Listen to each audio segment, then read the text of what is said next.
Jai Radha Madhava Kunja Vihari Jai Radha Madhava Kunja Vihari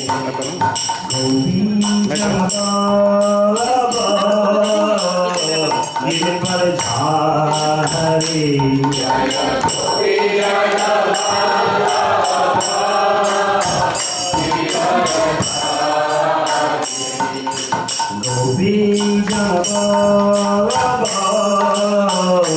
Giridhari Jai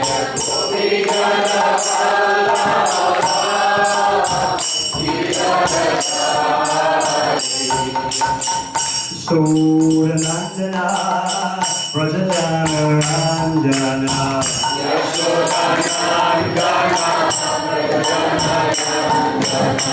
Yashodanandana Prajajanarandana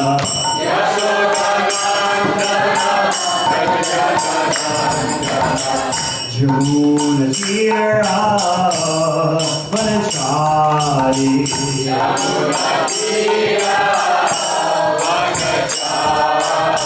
Jamuna Tira Vanachari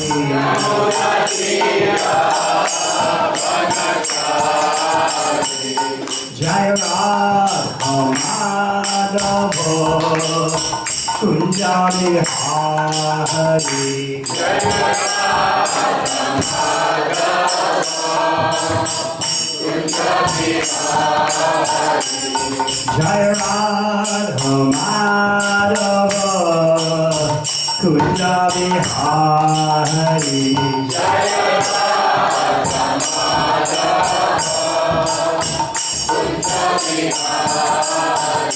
Jaya Gopinath Vallabha Giridhari Jaya Gopinath Vallabha Giridhari Jaya Gopinath Vallabha Giridhari Jaya Gopinath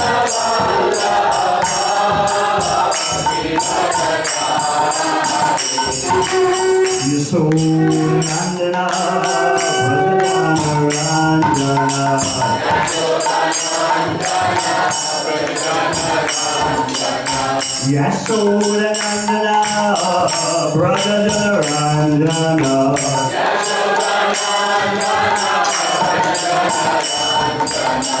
Jamuna Tira Vanachari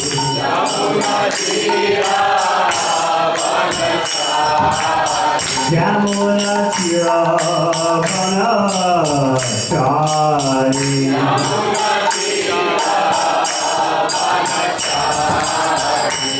Jai Radha Madhava Kunja Vihari Jai Radha Madhava Kunja Vihari Jaya Giri Govardhan Giri Govardhan Giri Govardhan Jai Giri Govardhan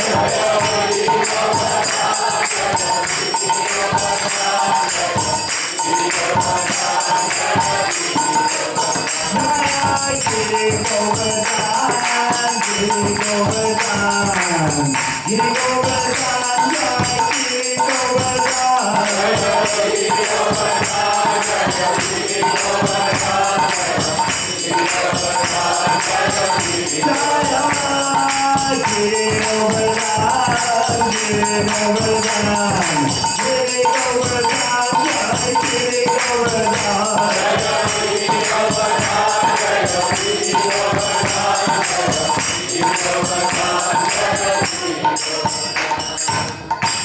Jai Rishabham Sabadadi Jaisto Jai AC Bhakti Vedanta Swami Maharaj Srila Prabhupada Ki Jai Rishabham Sabadadi Jaisto Jai Srila Bhakti Vedanta Swami Prabhupada Ki Go Premanand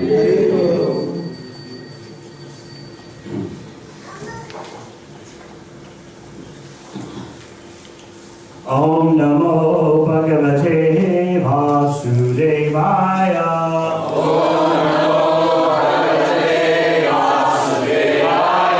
Om Namo Bhagavate Vasudevaya.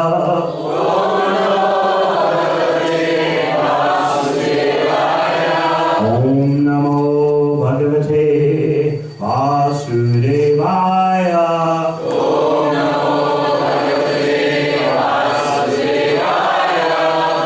Srimad Bhagwatam, 10th Canto, Chapter 25. Krishna lifts Govardhan Hill. Text 13. Krishna Krishna Mahabhaga. Krishna Krishna Mahabhaga. Tvannatam Gokulam Prabhu. Vanatam Gokulam Prabhu. Chatum Arsi Devana. Chatum Arasi Devana. Rupitat Bhaktavatsala. Rupitat Bhaktavatsala. Krishna Krishna Mahabhaga. Krishna Krishna Mahabhaga. Tvannatam Gokulam Prabhu. Vanatam Gokulam Prabhu. Chatum Arsi Devana. Chatum Arasi Devana. Rupitat Bhaktavatsala. Rupitat Bhaktavatsala. Krishna Krishna Mahabhaga. Krishna Krishna Mahabhaga. Tvannatam Gokulam Prabhu. Vanatam Gokulam Prabhu. Chatum Arsi Devana. Chatum Arasi Devana. Rupitat Bhaktavatsala. Rupitat Bhaktavatsala. Krishna Krishna Mahabhaga. Krishna Krishna Mahabhaga. Vannatam Gokulam Prabhu. Vanatam Gokulam Prabhu. Maharsi Devana. Chatum Arasi Devana. Gupitat Bhaktavatsala. Rupitat Bhaktavatsala. Krishna Krishna Mahabhaga Krishna Krishna Mahabhaga. Vamnatham Gokulam Prabhu Vanatam Gokulam Prabhu. Ratram Ahrasit Devanam Chatum Arasi Devana. Rupitat Bhaktavatsala Rupitat Bhaktavatsala. Krishna Krishna Mahabhaga. Krishna Krishna Mahabhaga. Vanatam Gokulam Prabhu. Vanatam Gokulam Prabhu. Chatum Arhasi Devana. Chatum Arasi Devana. Rupitat Bhaktavatsala. Rupitat Bhaktavatsala. Vaishnavis. Krishna Krishna Mahabhaga. Krishna Krishna Mahabhaga. Vanatam Gokulam Prabhu. Vanatam Gokulam Prabhu. Chatum Arhasi Devana. Chatum Arasi Devana. Rupitat Bhaktavatsala. Rupitat Bhaktavatsala. Krishna Krishna Mahabhaga. Krishna Krishna Mahabhaga. Vanatam Gokulam Prabhu. Vanatam Gokulam Prabhu. Chatum Arhasi Devana. Chatum Arasi Devana. Rupitat Bhaktavatsala. Rupitat Bhaktavatsala. Krishna Krishna. Krishna Krishna. Oh Krishna Krishna. Oh Krishna Krishna. Mahabhaga. Mahabhaga.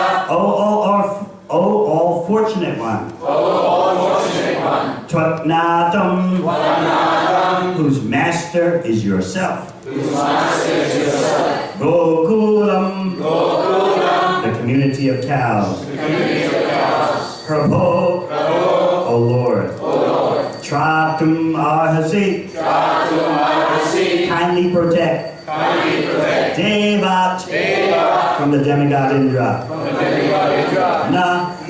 Us. Us. Kupitat. Rupitat. Who is angry. Who is angry. Bhaktavatsala. Bhaktavatsala. O you who are very affectionate to your devotees. O you who are very affectionate to your devotees.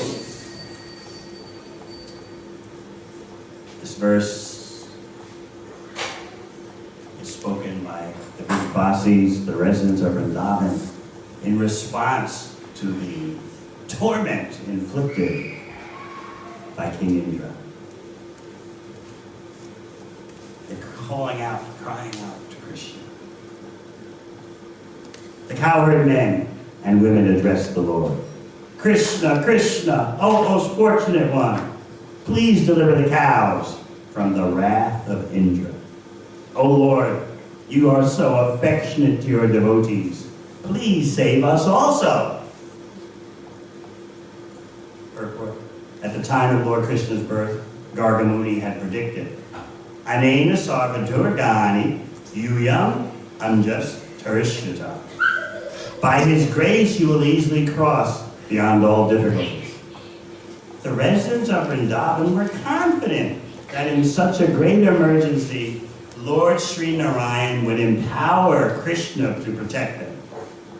They accepted Krishna as everything, and Krishna reciprocated their love.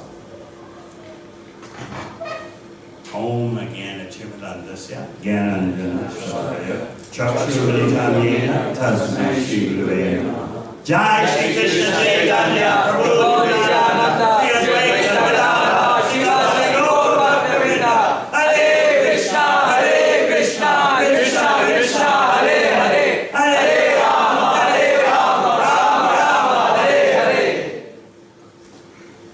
We are so fortunate to be able to celebrate Govardhan Puja, this most love-inspiring pastime of Krishna. It is wondrous, it is inconceivable, but more than that, it is evocative of the praying, the pure love of Krishna that Krishna's devotees in Vrindavan. The various issues of this Leela that should catch your eye. First of all, the status of Govardhan Hill. Is Krishna lifting Govardhan Hill, or is Govardhan lifting himself? It depends on who's speaking of. Secondly, the residents of Vrindavan suffer. I think so. Be the spiritual world of suffering.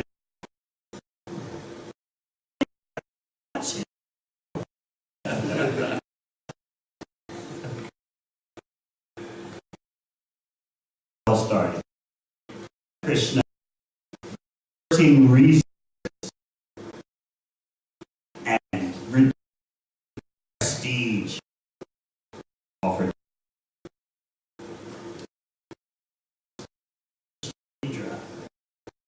Endless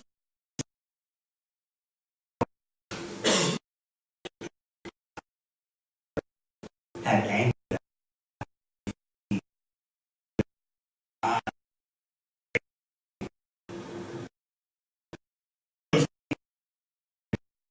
After a short time,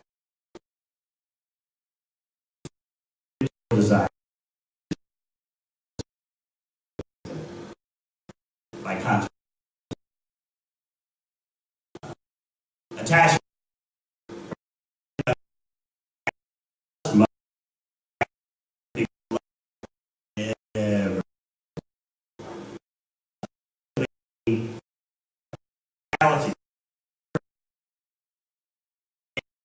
and the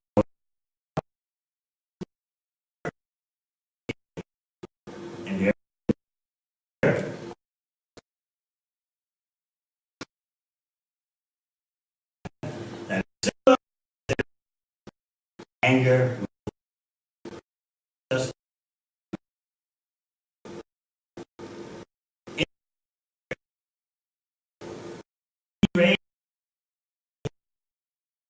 cause and for some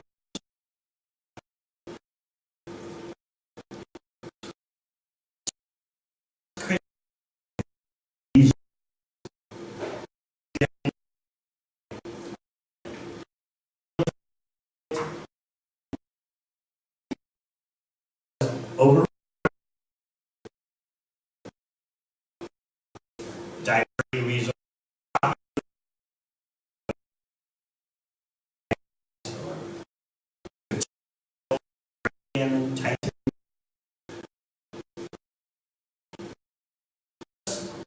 right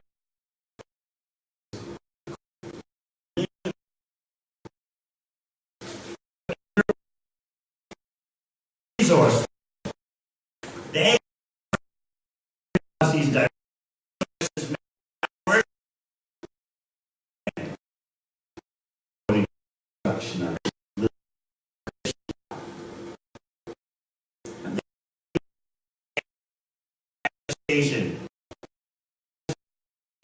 they're naive, they're foolish. Existential knowledge, cosmological knowledge. People sophisticated in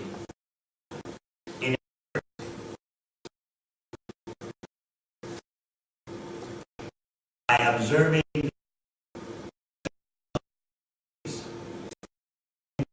be opting for very the complexity. Wouldn't be courageous and human acknowledge without seeking to find devotional solution. Use the bridge of blessings in significant and made a classic summary of his accusations. Why he was basically going to war. A war that in his eyes assured maximum destruction of Vrindavan. He focused all the potencies of annihilation at his command, which were considerable. He focused them not on the whole universe, not on one planet, not on the earth, but on one tract of land, the cow pastures of Nanda Maharaj,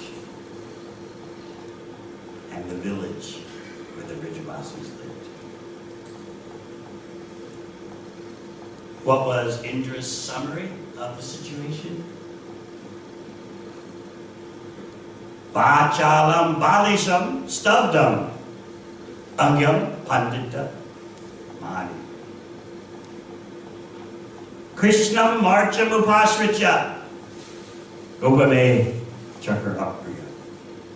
Vachalam. This Krishna is talkative. How could you listen to him? There's no idea what he's babbling about. He's like a little child speaking nonsense. Vachalam Balisham. He's just a child. Who listens to a child? He hasn't studied the Vedas. He doesn't know scripture. Stubbed. He's arrogant. His own father, Nanda Maharaj, tried to properly perform my puja, the Indra puja. And Krishna interfered. That shows he has no respect for family values. He's insubordinate to his father, therefore stubbed, arrogant. Agyam, ignorant. He doesn't understand, first of all, the cosmic manifestation. He lacks cosmological knowledge, especially concerning the supremacy of demigods like me, Indra. And furthermore, he doesn't understand transcendental knowledge. Some or other Indra had construed in his mind that Krishna lacked complete material and spiritual knowledge. Panditamani. He thinks he is very learned. In other words, in Indra's mind, Krishna was like a 7-year-old boy who's trying to teach you trigonometry or calculus or IT. And yet, the residents of Vrindavan, they're listening to this. And then, his ultimate accusation, summing it all up. Krishnam Marcham Upashrita. They are listening to an ordinary boy. They come under the influence of an ordinary person. So convinced was Indra of this, he said it twice. Krishnam Marcham Upashrita. They have taken shelter of an ordinary boy. That was the substance of his accusations. Gopame Chakrapriya. Therefore, they've offended me. These cowherd people have offended me. So, in this rage, what you're going to see is uncontrollable and practically inexhaustible.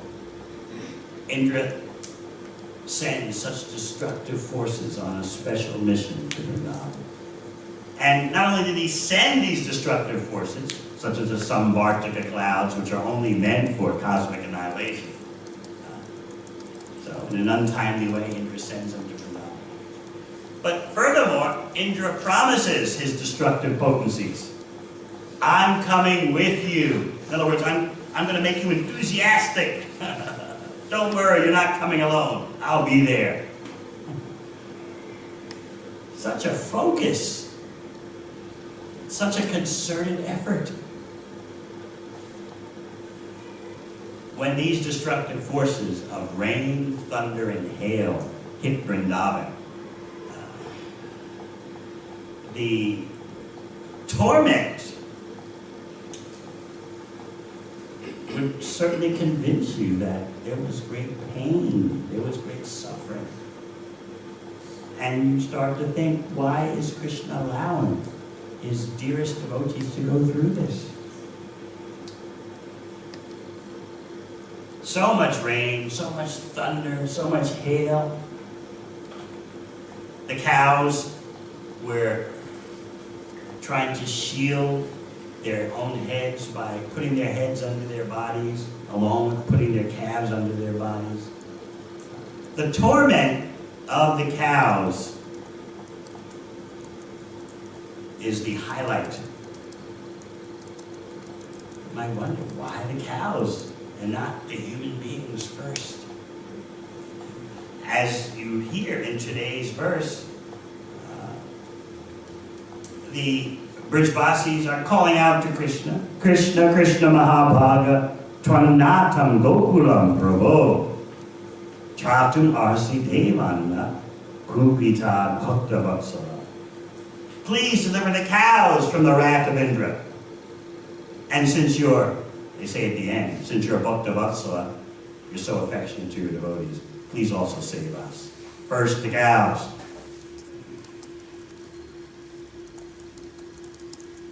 Namo Brahmanya Devaya, Go Brahmanya Tayacha. Krishna is the protector, maintainer of the brahmanas and the cows. But Srila Prabhupada explains, of the two, Krishna cares more for the cows than the brahmanas. The cows are his pets. So when Bhagavatam is presenting the apparent suffering of the cows, shivering from excessive rain and wind, is to be taken very seriously. Not only did the residents of Vrindavan approach Krishna, the cows also approached his lotus feet. Because everyone in Vrindavan is a devotee. Everything, everyone is a devotee of Krishna. Why would they approach Krishna? They didn't think he was the Supreme Personality of Godhead, but they remembered that Garga Muni had predicted during Krishna's Namakarna, name-giving ceremony, that by this child's special abilities, you will be rescued from all distress. So they thought that they would appeal to Krishna, and because Krishna is empowered by Narayan, because Narayan will enter into Krishna, therefore Krishna, even though he's a little boy, he can do amazing things. They didn't think Krishna was God, and Krishna didn't want them to know he's God.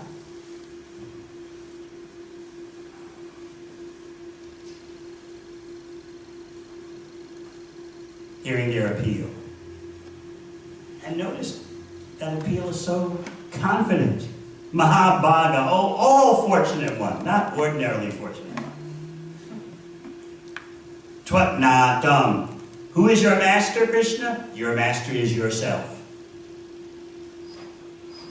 Now, who can say that? what other living entity can say? He or she is the master of the self. No. As jivas, the marginal potency of Krishna, either under the master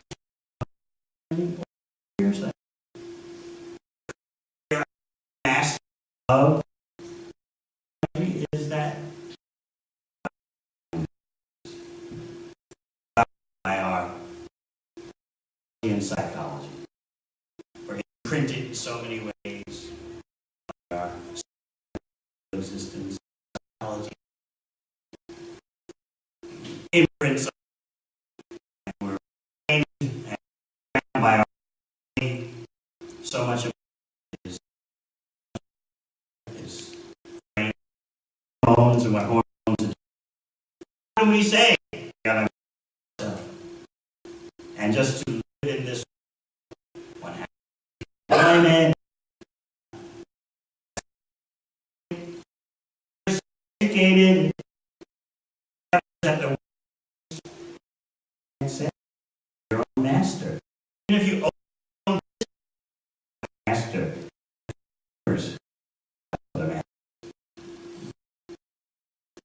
become prime minister, your fate is in the hands of the voters. So who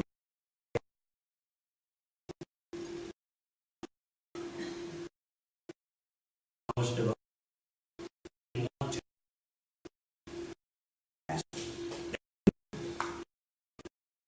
Krishna is the boss. Reciprocates affection those who take shelter. Before let's just this suffering. If you've been caught in a cycle, or I don't think you don't have tornadoes here, but some natural, extreme natural disaster, it totally destabilizes your life. You're shocked by the awesome power of nature. I remember being caught twice in 1 month in an earthquake. First time was quite remarkable. Trying to take a shower, and all of a sudden, the whole building starts tilting this way and that way. What you take for granted, stability, is completely gone. Should I run outside in my gumsha? It's 7-degree weather? Should I stay inside? What do you do when an earthquake comes? You stand in a doorway so that there's a door frame over your head protecting you from the falling ceiling? Once was enough. And twice. And 30 days later. At that time, we realized how puny we are. So why did the Brijbasis have to go through this? And their suffering, apparently, was much more acute. Hit by thunder, rain, columns of rain, rain falling like pillars, hail. There's no doubt that this, from an ordinary point of view, is suffering. Why is Krishna letting this happen? We know that Indra's raging and sent all this, but why would Krishna let his most beloved devotees go through this? Including, he let the gopis go through this. The cows and the gopis, or to speak of the Brahmanas. So you might wonder, if Krishna is omnipotent, if Krishna is all-controlling and all-knowing, he should have prevented this. He should have nipped this in the bud. He knows what Indra is thinking. Krishna is the master of all potencies. As the Upanishads state, Parasya Shakti Vividaiva Srimate. The Supreme Absolute Truth has multifarious potencies, all under his control.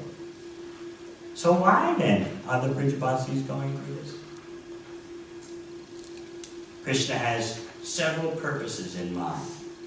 Number one, which was actually a minor reason, He wanted to deflate the arrogance and ignorance and pride of Indra. That is not the main purpose, though, of Krishna's lifting Govardhan Hill. That's a side effect. Krishna's main purpose was to increase the prema of his devotees. And furthermore, to establish the glories of Govardhan Hill. So as outrageous and monumental as was Indra's anger, Krishna had bigger ideas in mind. So what about the suffering, though? Krishna, okay, he has bigger ideas in mind. He wants to increase the prema of the Brijbasis. He wants to establish the glories of Govardhan Hill. But meanwhile, there is torment, apparently, from all the thunder, rain, and hail. The Acharyas explain that, consider this example. If you've ever been very hungry, you've had a busy day, and you missed a few meals, or maybe you've been traveling and you couldn't eat any regular meals, and so you're famished. You feel those hunger pangs. And then you sit down at the most gorgeous feast. So on the one hand, you have your hunger. You can feel your stomach just about to eat you up. On the other hand, you sit down to a feast that's sumptuous, gorgeous, out of just a mega event. Because you're so hungry, that increases the enjoyment of the feast. It becomes an unforgettable event. You never forget it. Oh, I was so hungry. I was famished. Oh, my stomach was just growling and full of hunger pangs. Fuel tank was completely on empty in my body. And then I went to so-and-so's house and I sat down and wow. You never forget. Actually, that was what Prabhupada had in mind by establishing the Sunday feast. His idea was that there should be at least 13 preparations. Around 1976, he sent out a letter. He had his secretary send out a letter to all the temples. And the letter said that Prabhupada said, I've noticed a decline in the Sunday feast. And then he instructed that all the Sunday feasts should have minimum 13 preparations, and he listed all the preparations just by hearing the list.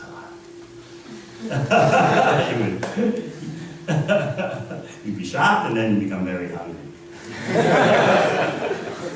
Can you imagine 13 preparations exquisitely prepared?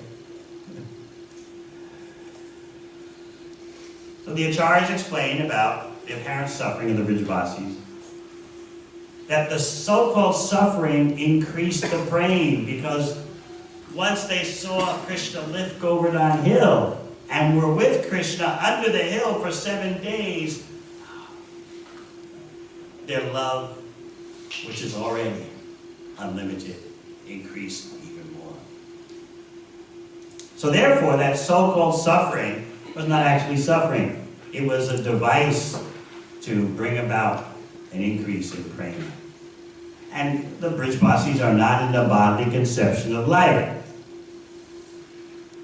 When we hear about the natural disasters sent by Indra and the havoc those disasters caused, we invest into our hearing the bodily conception of life. Oh my God, those poor people, the poor cows are suffering so much. And to a certain extent, it's right to do that. Bhakti has a human side. But it's tricky, the human side in Bhakti. We acknowledge it, just like Srimad Goswami is acknowledging that the cows are in a disaster. 2 verses before, he writes, the cows and other animals, shivering from the excessive rain and wind, and the cowherd men and ladies, pained by the cold, all approached Lord Govinda for shelter. trembling from the distress brought about by the severe rainfall, and trying to cover their heads and calves with their own bodies, the cows approached the lotus feet of the Supreme Personality of Godhead. So it does sound like physical suffering to you, doesn't it? But things are a bit more intricate than that. And Krishna Leela requires some understanding of the material and spiritual energies. It requires some education. They're not in the bodily conception of life. There's no question of material bodies. This is all a pastime meant to produce more love. Now, in our case, as aspiring devotees, sometimes we are put in situations that seem quite excruciating, both, whether physically or psychologically. That's to purify us.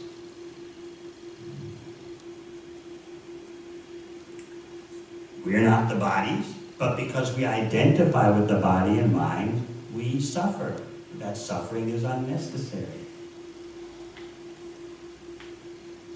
It's like the suffering you go through in a dream.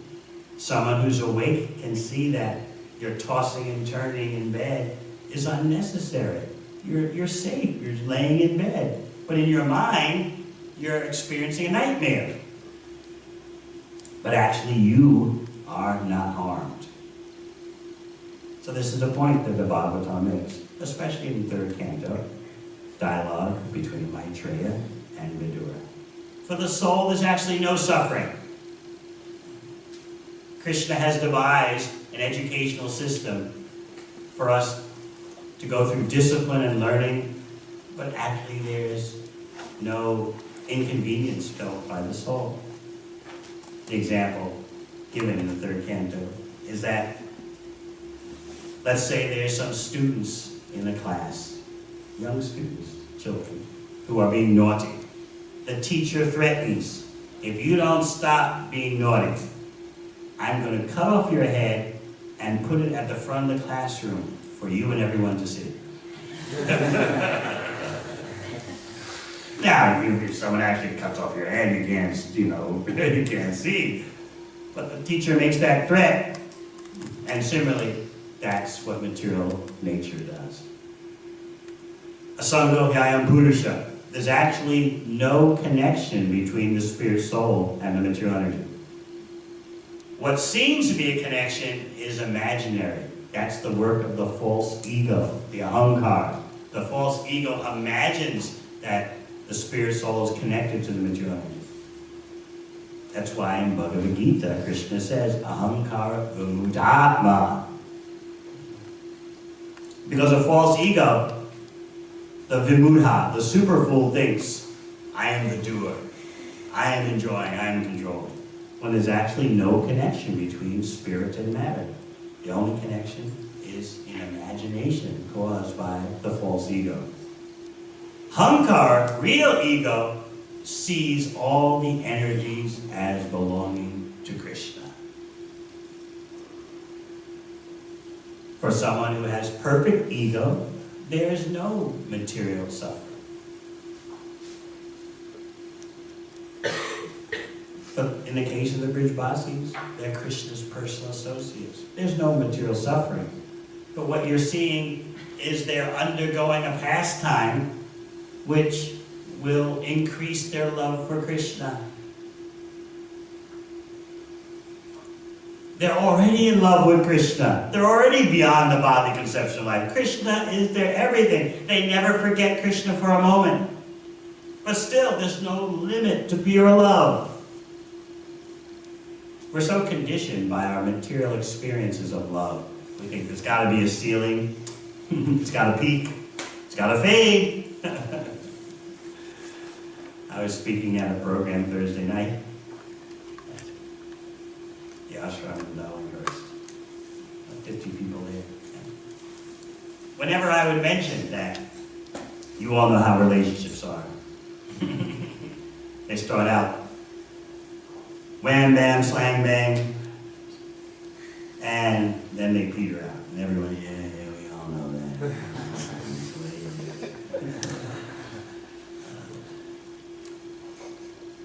So-called love seems to be so juicy when it starts, but it quickly becomes stale, and then you've got to make some adjustments. So we may be looking at the pure love of Vrindavan in that way, thinking, look, Krishna, they already love you. Why don't you just leave it at that? But real love has no limitations. It goes on and on and on, increases, increases, increases. Similarly, the chanting of Hare Krishna is like that.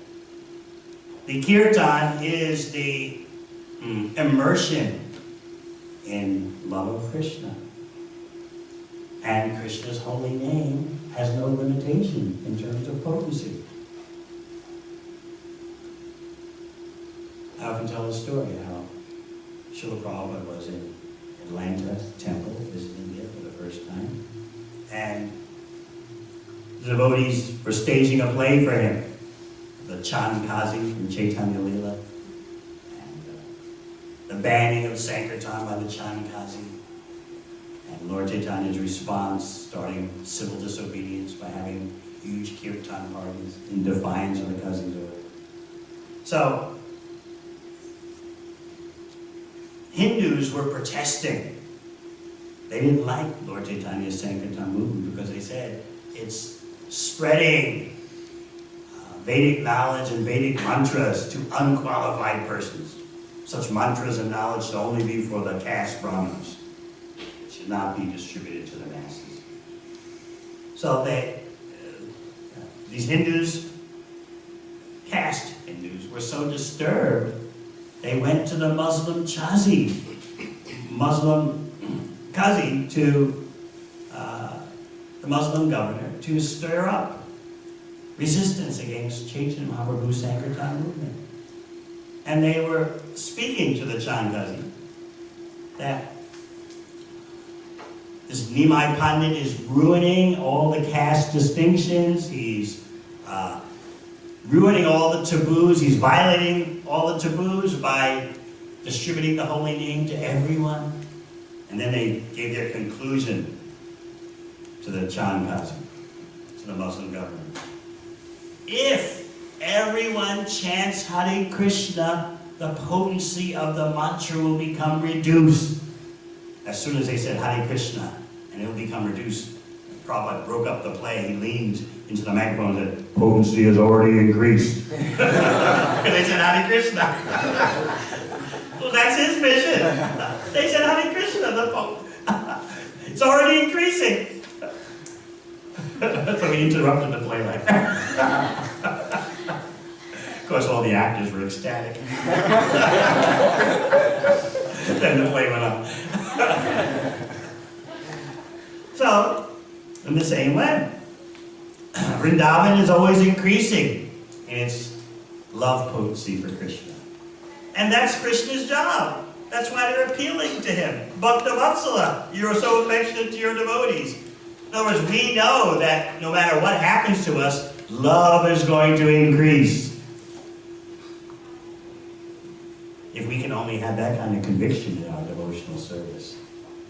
Placing ourselves in Krishna's hands like a child with its mother or father.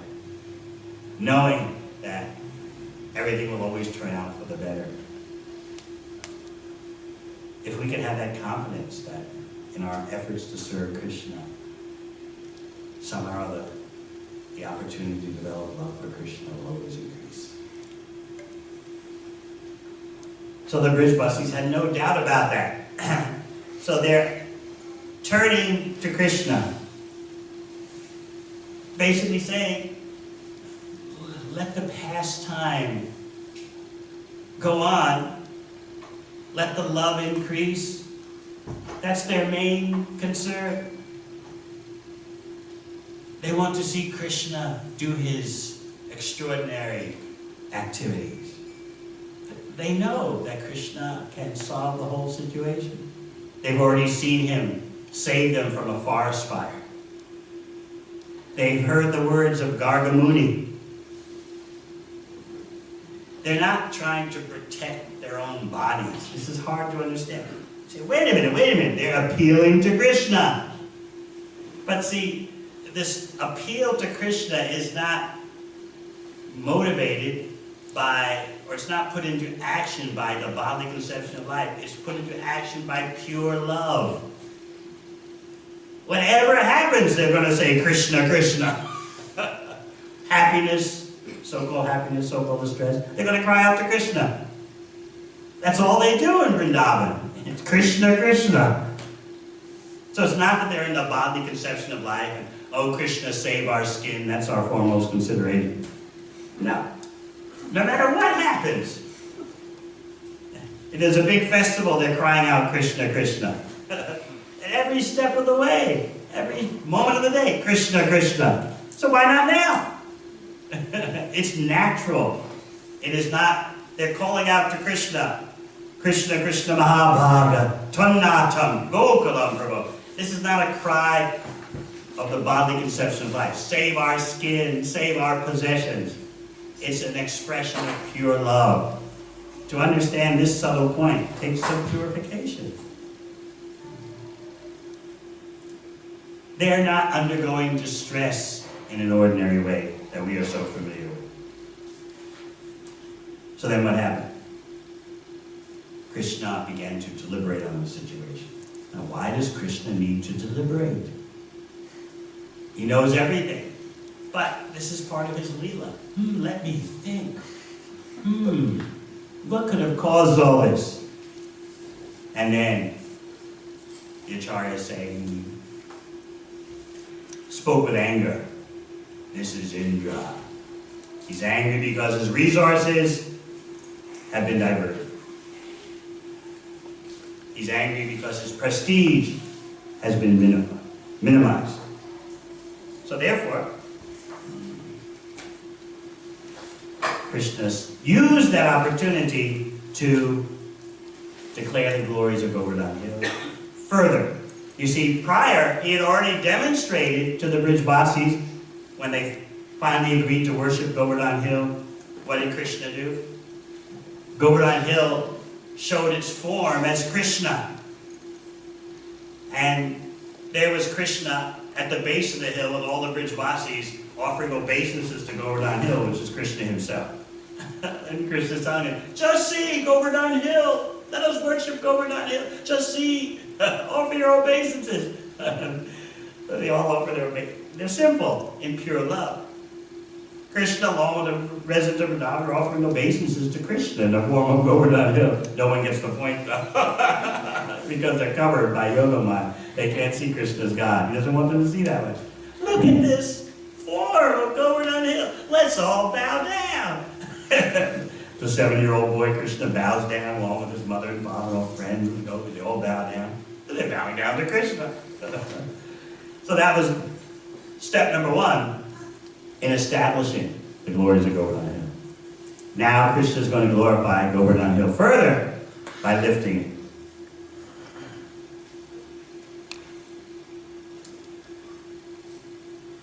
He runs from his house to Govardhan Hill.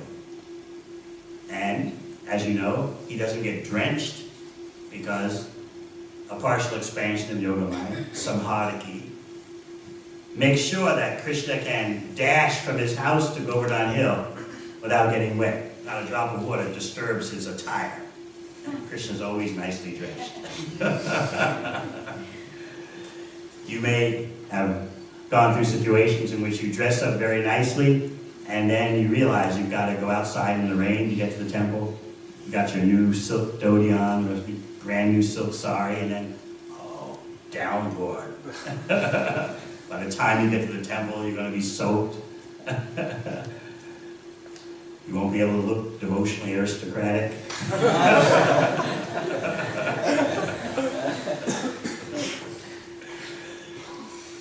You'll look like you've been walking on the road in Mayapur or something and got caught in the rain. No shelter anywhere. So, Krishna doesn't have to go through all those anxieties. His pastime energies arranged for his dash from his house to Govardhan Hill. Not one drop of water touched him. And then, in his lifting of Govardhan Hill, he set off an exchange of love. All the different devotees with their different rasas perceive Krishna in their own way. He lifted Govardhan Hill, and underneath Govardhan Hill fit all the Brijvasis, their cows, their wagons, because by the touch of Krishna's hand, Govardhan Hill manifested the potencies that it already has. It expanded to allow for unlimited Brijvasis to fit under. So in that way, Krishna is showing the glories of Govardhan Hill. And Krishna arranged that in the valley underneath the hill, caused by his lifting the hill, uprooting the hill, in that valley were all naturally luxurious features. Fields of barley grass, crystal lakes. It was 5-star under the Govardhan Hill. You might think, when there's a natural disaster, people are living in shanties, living in tents, and eating emergency rations. No. By Krishna's arrangement, underneath Govardhan Hill was like a 5-star hotel. And it was like that for 7 days. The question came up, especially in the eyes of Mother Yashoda. Who is actually lifting Govardhan Hill? Mother Yashoda was convinced that Krishna is being exhausted. With her Vatsalya Prem, her love of Krishna and parenthood, she's looking at Krishna holding up the hill with his left hand, and she's sure that she sees exhaustion. She's sure that she sees Krishna weary. She sees his hair becoming unkempt. She sees perspiration on his face, and she knows that he's hungry. So she's begging Krishna, please, transfer the hill to the hand of Nanda Maharaj, your father. You're just a 7-year-old boy. And Mother Yashoda begins to speak to the Brijvasis. Just see, my child's always so impudent. He's uncontrollable. He can't control his mind. And therefore he offended Indra. And now look at the situation. Oh, what am I going to do? She's commenting about her son Krishna, that he has an uncontrollable mind. And therefore he gets himself into jams like what Indra's doing. So she's sure.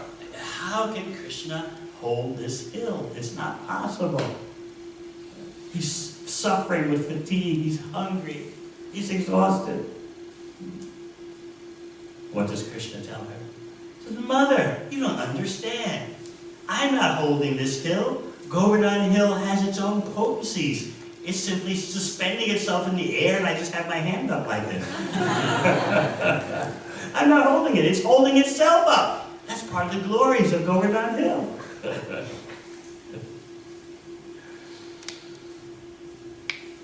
The cowherd boys, they're joking amongst themselves. They're in Sakyaras. They think they're equal to Krishna. So they're having a good time making jokes.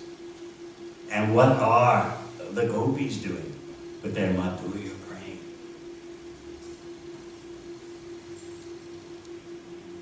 They are staring at Krishna without any impediment. They can't do that in the village because they have to be chaste. But now that Krishna is holding up Govardhan Hill, they can just stare and stare and stare because everyone's looking at Krishna. So why not the gopis? There's no inhibition now. They can just stare at Krishna. And they're taking Krishna through their eyes into their heart and embracing him.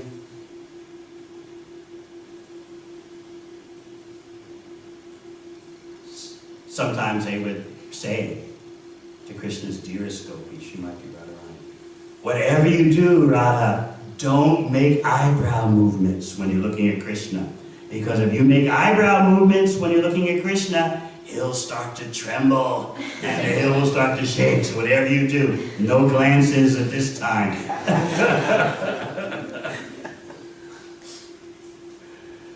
The servants of Krishna, Rakta and Patra, they would try to render service to Krishna as he's holding up Govardhan Hill. So in this way, Krishna is having the whole panorama of loving exchanges.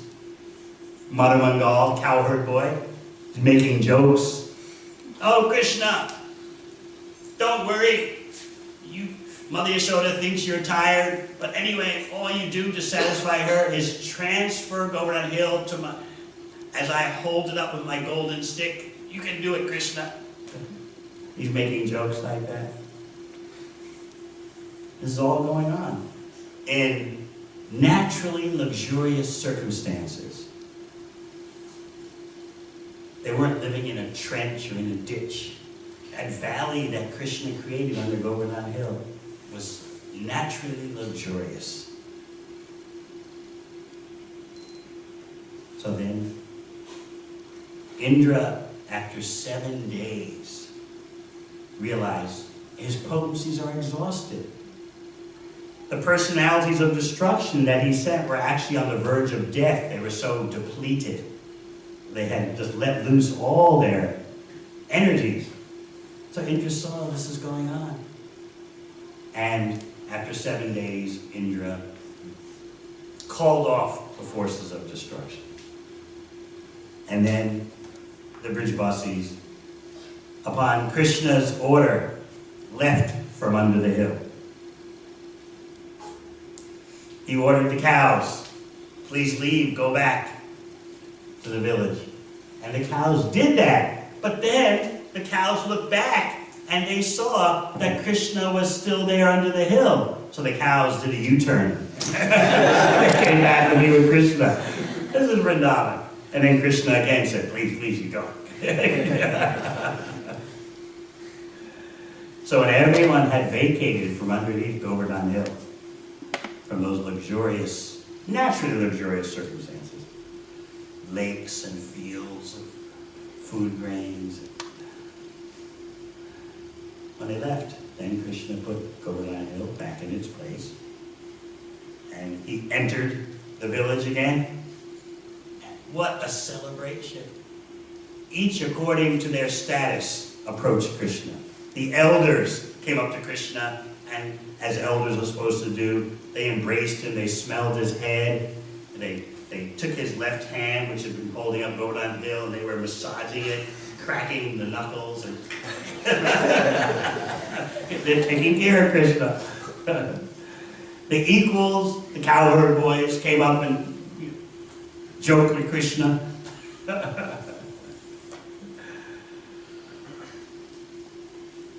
He was surrounded in the immediate circle by Mother Yashoda, Nanda Maharaj, and Balaram. Balaram is with Yashoda and Nanda because he's Krishna's elder brother, so he has a bit of parental relationship with Krishna as Krishna's elder. He's Krishnagraja, the older brother of Krishna. And then, outside that immediate circle, there are all the other devotees. The gopis were a bit distant because now they're out in public, and so they have to be around their mothers or mothers-in-laws or this or that, the other.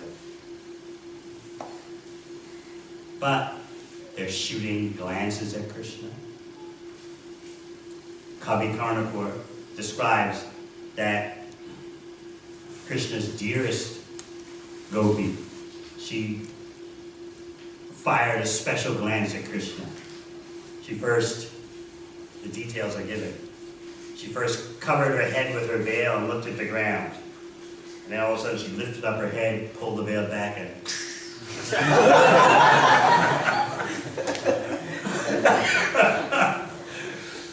don't try it.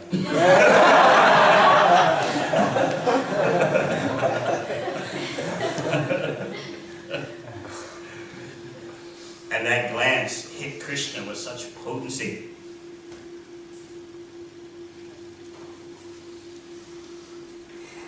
Later, We won't talk about it today, but later there's going to be debate, especially among the elder cowherd men. Did you see that? Little Krishna lifts Govardhan Hill.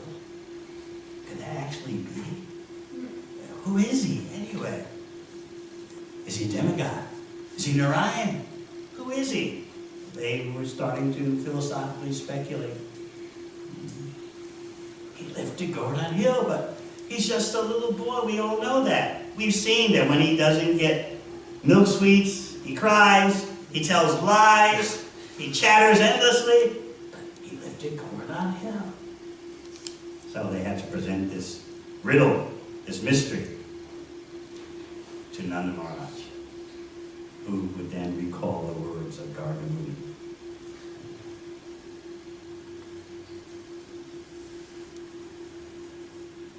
In this way, the glories of Govardhan Hill are eternally established. So much so that when Chaitanya Mahaprabhu was on the beach in Jagannath-puri and saw a sand dune, in his pure love, he mistook the sand dune for Govardhan Hill and began to run towards it in the ecstasy of prema. Sometimes it is said, love is blind. The perfection of that statement is there in Chaitanya Leela. How it is that Lord Chaitanya is so perfectly in love with Krishna that he sees the Chataka Parvat, the sand dune, on the beach in Puri. But he doesn't see the sand dune, he sees Govardhan Hill.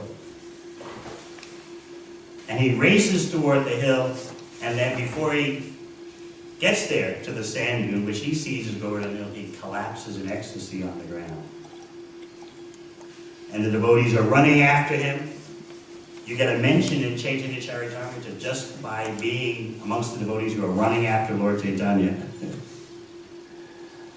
And when they catch up to him, Lord Chaitanya has collapsed on the ground, showing all the Ashtasattvika, the 8 ecstatic symptoms.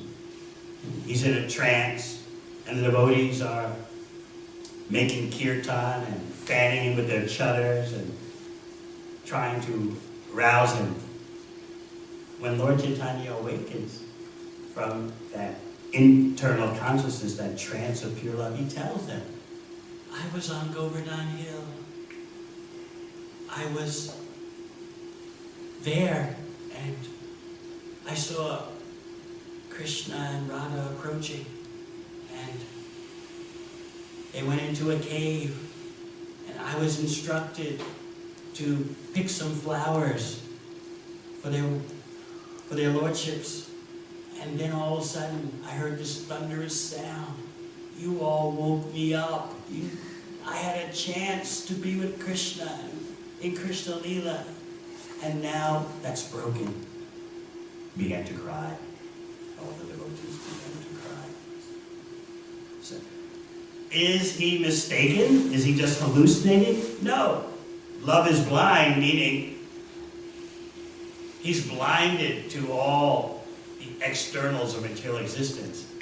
He sees, even in a sand dune on the beach, he sees Govardhan Hill with such intensity that he can participate in Krishna Leela.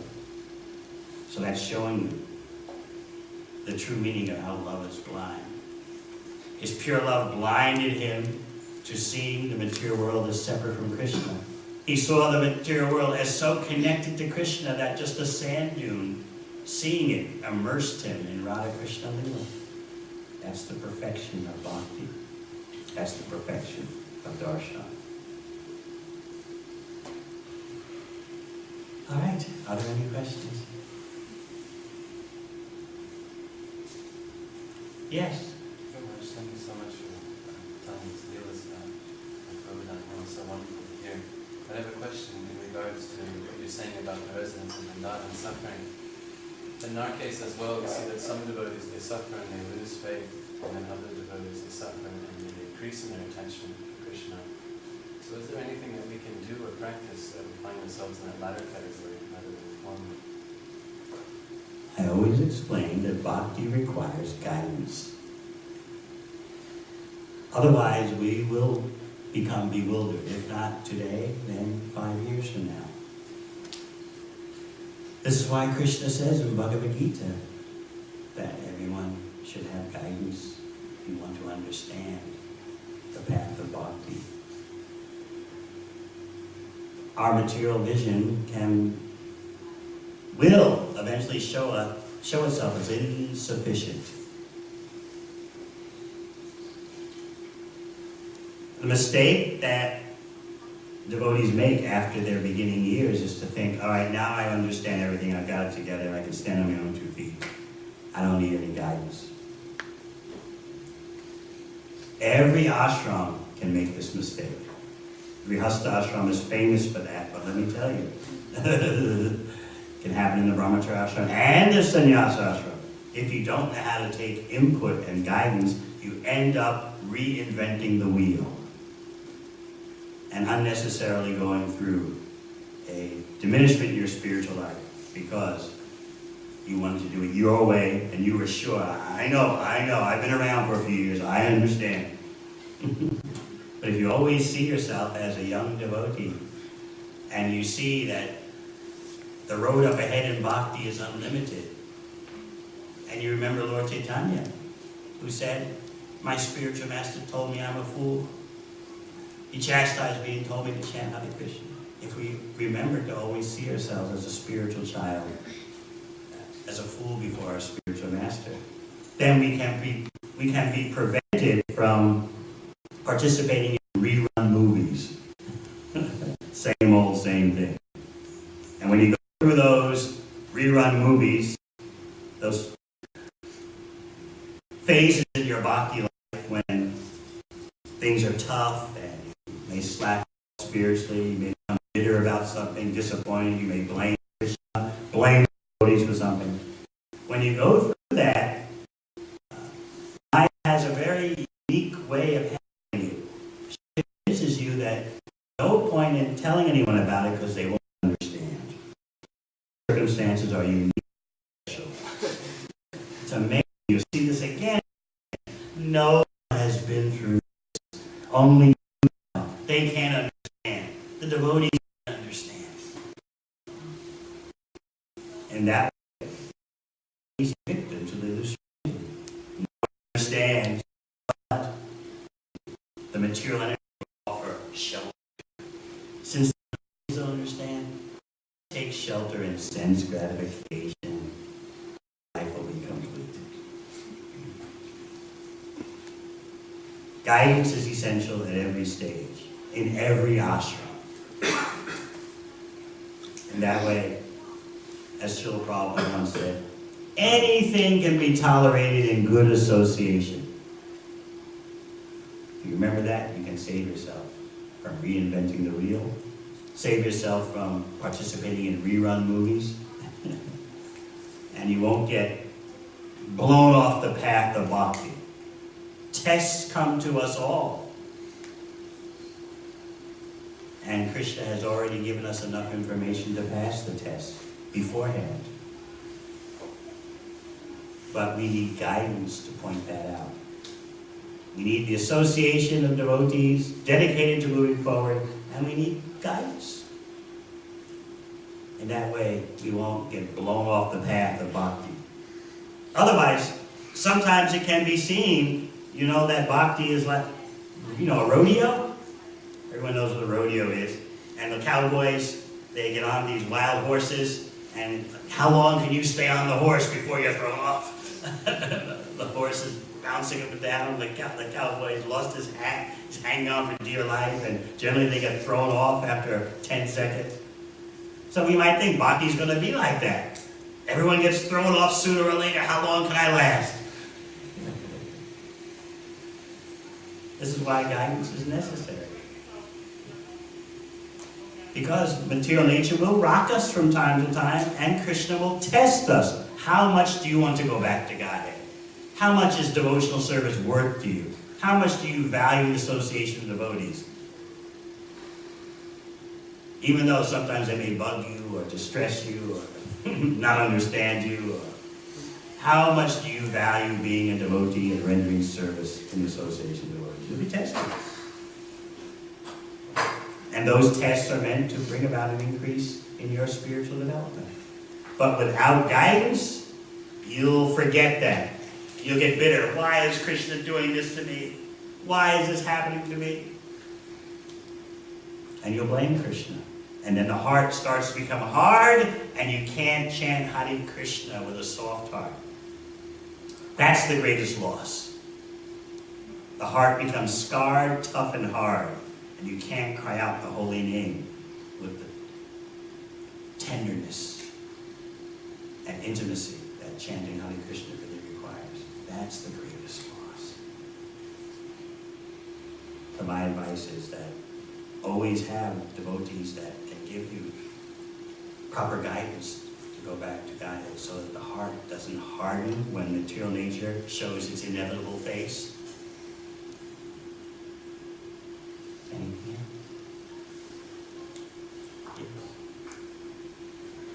Thank you for the wonderful class.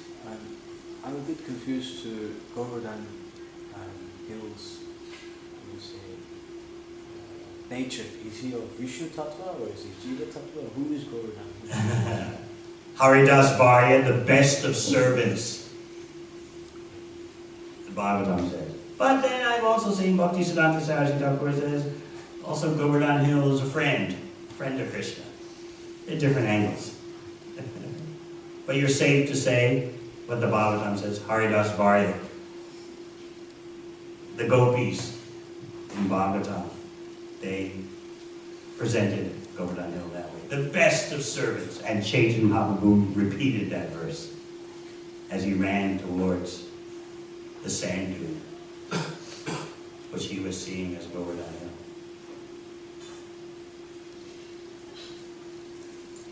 Yes? Thank you, Mark. We can see that all these different emotions and feelings by the Brajavasis in these arti pastimes of Krishna during Govardhan Lila. So is it the same way in spiritual world when he executes pastimes like this, the emotions of feelings? Yes. Even though, for example, there are no childhood pastimes in Goloka Vrindavan, the childhood pastimes are in Gokul Vrindavan, still the feelings are there. Pure love of Krishna is all about feelings, the perfection of feelings. Sometimes it is said that there are no demons in the spiritual world, but they're the rumors that there are demons, and that produces the same emotions. Bhava, emotional intensity, is the essence of material experience or spiritual experience. So you get to choose which kind of bhava you want. Which kind of emotional absorption do you want? So today, we are fortunate to celebrate Govardhan Puja, Krishna's birthday, Govardhan Hill.